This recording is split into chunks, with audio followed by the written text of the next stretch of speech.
तो म्हणतोय शरयूची तब्येत ही त्याच्यासाठी टॉप प्रायोरिटी आहे.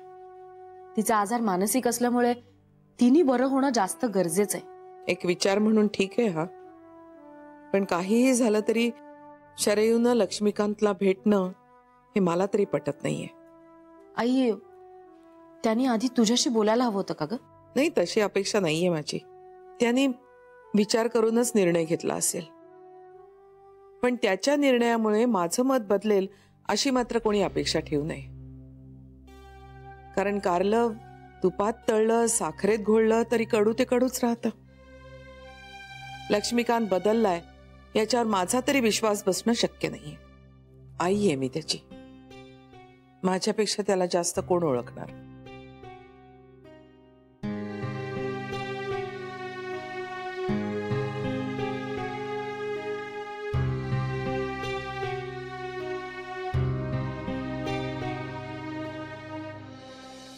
माझा माझा विश्वासच बसत नव्हता. म्हणजे मला कधी वाटलंच नव्हतं की श्री असा माझ्या घरी येईल. पण खूप आईचा वास होतो. खूप त्याचं बोलणं, त्याची ती एकदम ठाम अशी नजर, आई आई आईचा वास होतो खूप. त्यांनी सांगितलं मला शराच्या तब्येतीबद्दल. माझा खूप तिरस्कार वाटतो म्हणाला.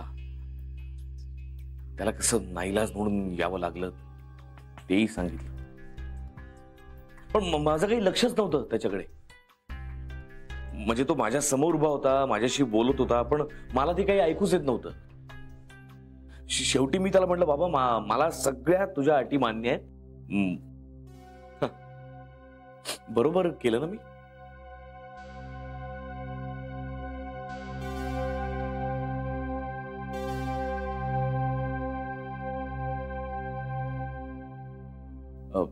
बरोबर केलं ना मी?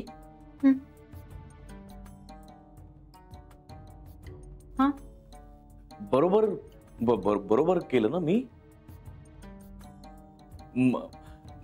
मनात म्हणलं काकाविषयी राग तर राग, काहीतरी आहे ना, काहीतरी वाटतंय ना. प्रेम वाटणं शक्य नाही. शरा कशी आहे आता?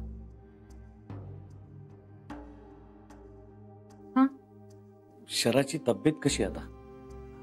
आता म्हणजे कधीपासून आजारीच आहेत त्या बिचाऱ्या. असो, जाऊ दे. नाही, बोल ना. काय बोल? नाही, मी नाही बोलू शकत. नाही बोल ना. असं नको करू. बोल माझ्याशी, किंवा मला बोल हवं तर. तुम्हाला नाही बोलू शकणार. का? मी परवानगी दिली आहे तुला. म्हणजे तेवढा हक्क आहे तुझा. नाही नको. जानवी, बोल ना प्लीज. आपलेपणाने कुणी बोललं तर बरं वाटतं ग. म्हणजे मीही कुणाशी बोलत नाही, माझ्याशी कोणी बोलत नाही, पण तू बोल ना. तू मला बोल हवं तर. म्हणजे नातं आहे आपलं जानवी. तू सून आहेस माझी. त्यासाठी तुम्हाला छोट्या आईंचा नवरा व्हावा लागेल. म्हणजे तू मी आहेच. असणं आणि होणं यात फरक आहे ना.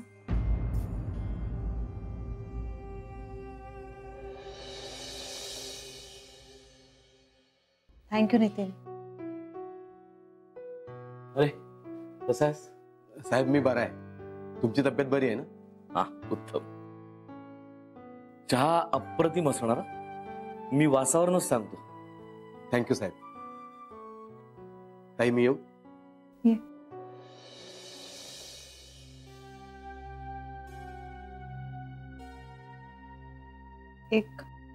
एक रिक्वेस्ट करू?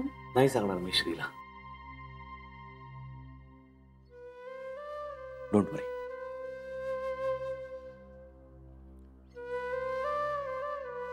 हे सगळं खूप अवघड असतं, मला कळतं. आवडतही नाही, नाईलाजही असतो. खूप अस्वस्थ झालो होतो शराच्या तब्येतीचं कळल्यावर. म्हणून आलो बोलायला. सॉरी, म्हणजे त्रास द्यायचा नव्हता. येतो मी. तू शराला निरोप सांगितलास ना माझा?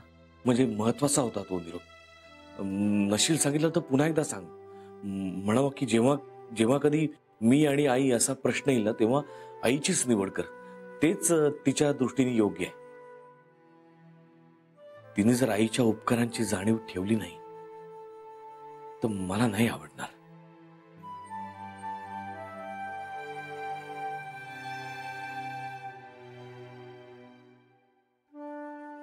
येतो.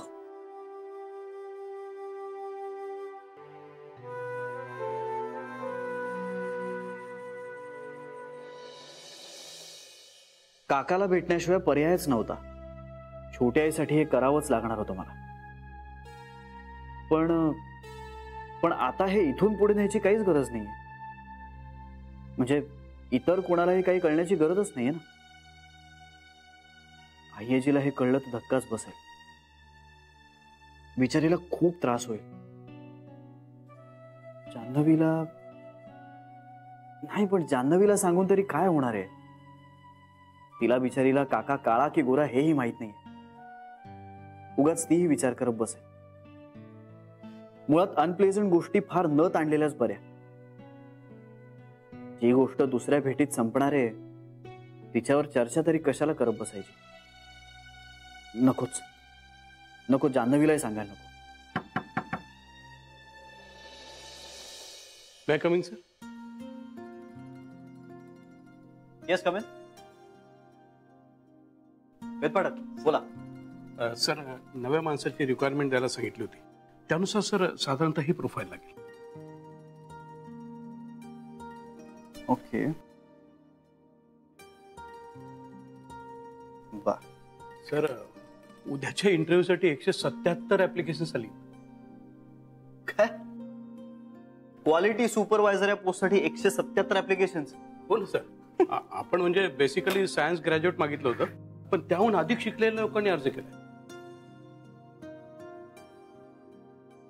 अरे अरे अरे, केवढी बेकारी आपल्या देशात. बिचारी सुशिक्षित माणसं सुद्धा मिळेल ती नोकरी करतायत. तसं नाहीये सर, ही नोकरी सुद्धा महत्वाची आहे. हो, ते बरोबरच आहे. म्हणजे आपल्याला हुशार कष्ट करणारा माणूसच हवाय. पण हा काही स्पेशल स्किल्स वाला जॉब नाहीये. म्हणजे तेवढ्यासाठी इतकी ऍप्लिकेशन्स. तुम्ही एक काम करा, इतक्या लोकांना बोलावून ठेवू नका. उगाच आशेला कशाला लावायचा. निवडक माणसांना बोलवा. योग्य तेवढा शिकलेला आणि मन लावून काम करणारा माणूस आपण शोधूया. उगाच सगळ्यांना बोलावून ठेवूच नका. ठीक आहे सर. सर सर सर काही प्रॉब्लेम आहे का? नाही, प्रॉब्लेम काही नाही.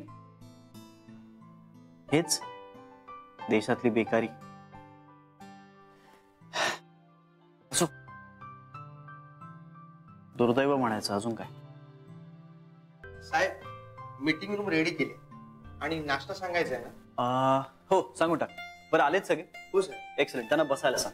हा, आणि याच्यात प्रेझेंटेशन आहे म्हणावं, ओपन करून ठेव. मी आलो. या सर. भेट.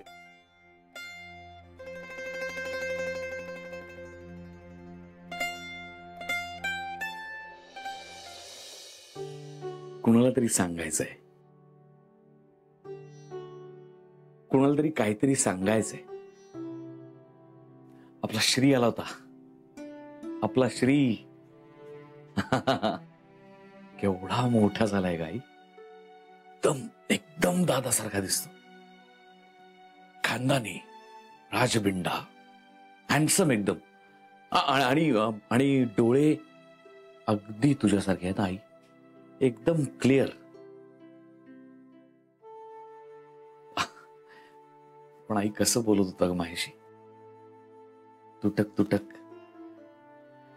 नाईलाज असल्यासारखा.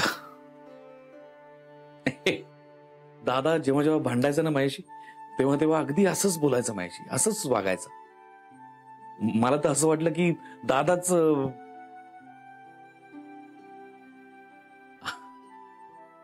आई माझी तपश्चर्या फळाला येते. जगात देव आहे आई, आणि तो बघतोय.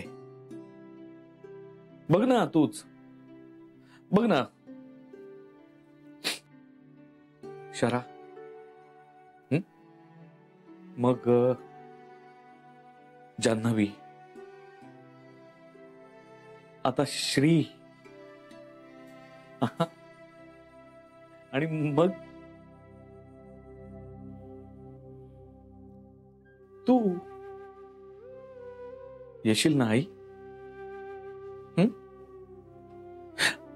आई, तू जर मला माफ केलंस नाही मला, तर मी तुला वचन देतो, मी तुला तक्रारीची एकही संधी देणार नाही आई. Promise I. आई, मला कळतंय पोरग मोठं झालंय, घरात आता सून आली आहे, मला जबाबदारीने वागायला हवं. मी वागीन, मी खरंच जबाबदारीने वागेन नाही. पण माणसं हवीत आई आजूबाजूला. तुमच्या सगळ्यांमध्ये मला पण यायचं आहे का आई? एकटा असतो ना आई, की मग मी विचित्र वागतो, मग काहीतरी वेड्यासारखं वागतो मी आई. पण आई, तुझ्या सोबत असेल ना तर मी असं नाही वागणार, खरंच नाही वागणार आई. आई, वचन देतो मी तुला.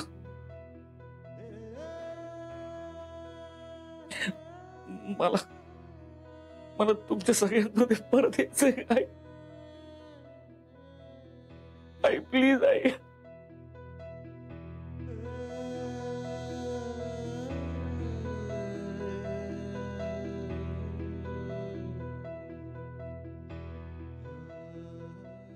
आई, यायचंय मला परत, खरंच.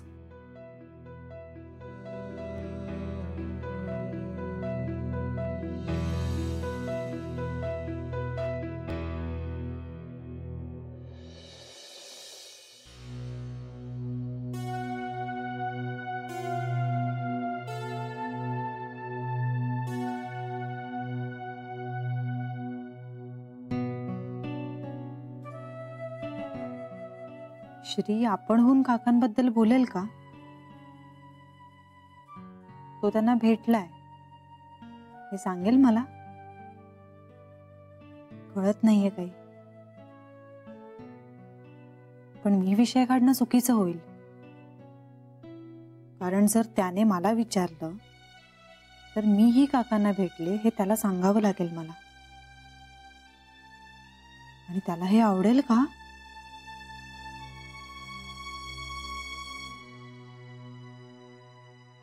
ए जान्हवी, मला एक जरा कागद पेन देतेस का ग?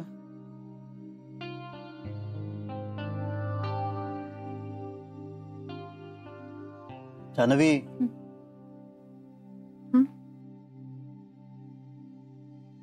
माझं सगळ्यात न आवडणारं दृश्य कुठलंय माहितीये?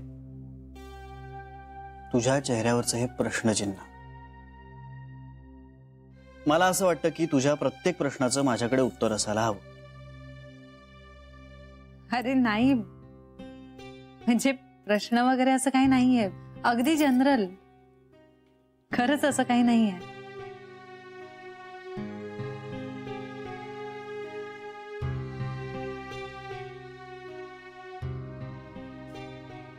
माझ्याकडे बघ.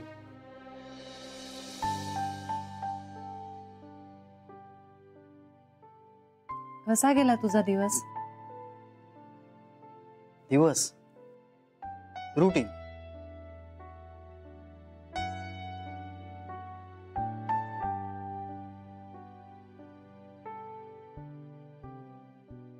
काय काय झालं आज? कोण कोण भेटलं? काय नेहमीच ऑफिस मधले लोक. अगं, उद्या आपल्या ऑफिसमध्ये एका पोस्ट साठी इंटरव्ह्यूज आहेत. 177 ऍप्लिकेशन झाली आहेत. एका दिवसात मी इतके इंटरव्ह्यू कसे काय घेणार आहे देव जाणे. आणि दिवसाच्या शेवटी इतक्या सगळ्यांशी बोलल्यानंतर काय ठरवणार आहे मी? पण म्हणजे असं विशेष कुणी भेटलं नाही का आज?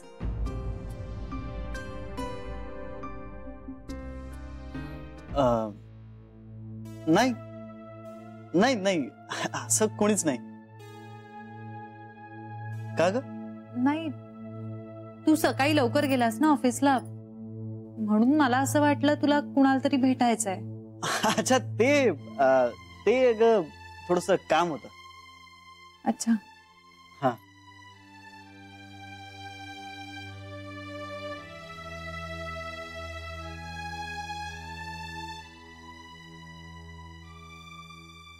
श्री, तुला सांगायचंय. हो, ते कळतंय मला. म्हणजे मगाचपासनं तुला काहीतरी सांगायचं हे कळतंय मला. बोल. मला आई आजींनी सांगितलं काकांना त्यांनी घराबाहेर का काढलं ते.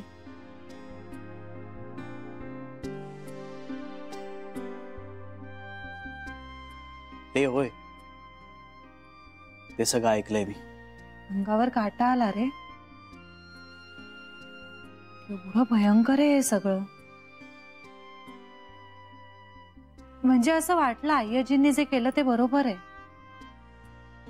काकांचं तोंडही बघू नये असं वाटतं यानंतर. हो, तसंच असायला हवं. आणि जान्हवी, तू त्याला काका वगैरे म्हणायची काही गरज नाहीये. म्हणजे तूच असं नाही, घरातल्या कोणीच त्याचं तोंड बघू नये अशी इच्छा आहे माझी. एवढं टोकाचं मत आहे तुझं श्री? आई आजीची शपथ जान्हवी, खरंच घरातल्या कोणीही त्याचं तोंड बघू नये असंच मला वाटतं.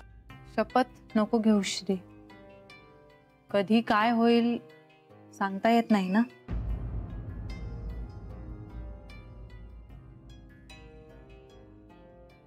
ते आहेच, पण इच्छा बोलून दाखवायला काय हरकत आहे, निदान तुझ्या समोर तरी.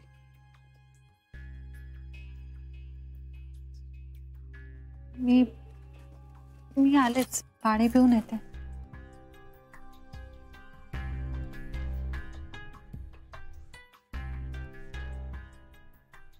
त्याचं तोंडही पाहू नये असं वाटतंय.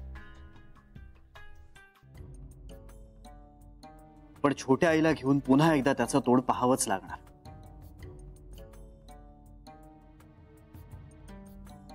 हे तितकंच खरं आहे.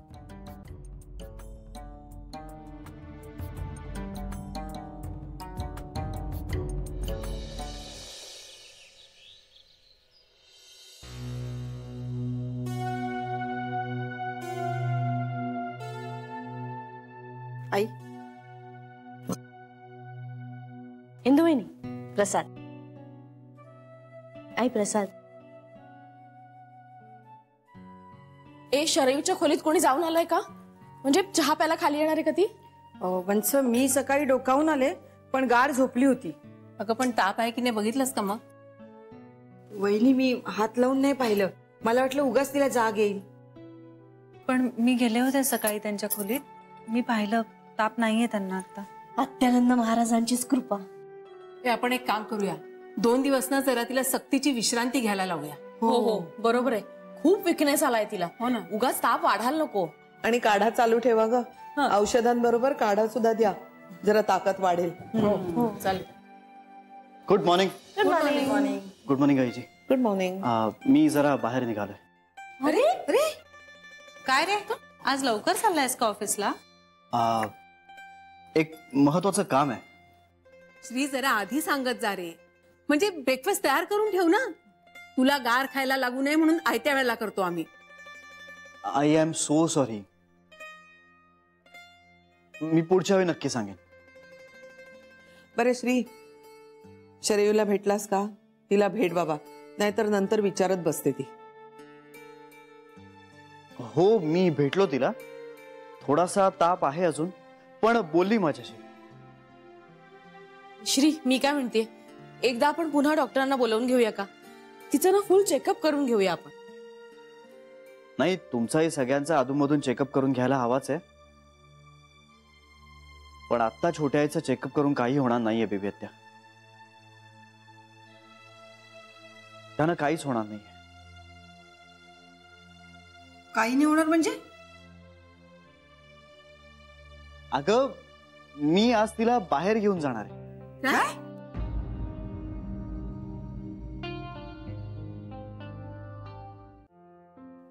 तिला बरं वाटावं म्हणून. अरे श्री, पण एवढ्यात तिला वाऱ्यावर नेणं बरं नाही. हो, वाऱ्यावर जाणं बरं नाही. आई आजी, अगं मी तिला पूर्ण कडेकोट बंदोबस्तात घेऊन जाईन, डोंट वरी. अरे पण आजच जायचं काही अडलंय का? आई, छोट्या आईला बरं वाटायला हवंय की नाही? मग असं खोलीत डांबून ठेवून आणि झोपून बरं वाटणार नाहीये तिला. उगाच उदास व्हायला होतं.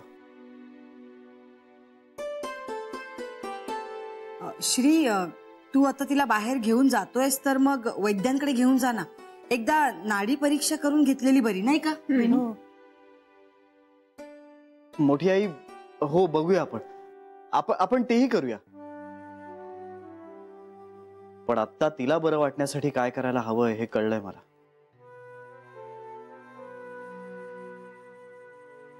काय करायला हवंय?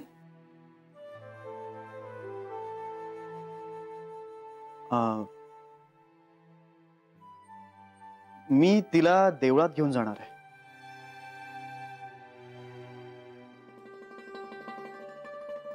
देवळात? म्हणजे विघ्नेश्वराला? अरे परवाच म्हणत होते मी. ने एक काम कर ना, अत्यानंद महाराजांकडे सुद्धा नेऊन आण. हवं तर मी येते. श्री, खरं म्हणजे ना आपण सगळेच जाऊया पुन्हा एकदा विघ्नेश्वराला. गेल्या वेळेला शरयू आली नव्हती. मनाला चुटपुट लागून राहिली रे. आणि काही ना काही चालूच आहे ना घरामध्ये. हो ना, काही ना काहीतरी चालूच आहे. श्री, जाऊया ना एकदा परत. बरं आपण बघूया ते नंतर. पण आत्ता मला छोट्या आईलाच घेऊन जायचंय.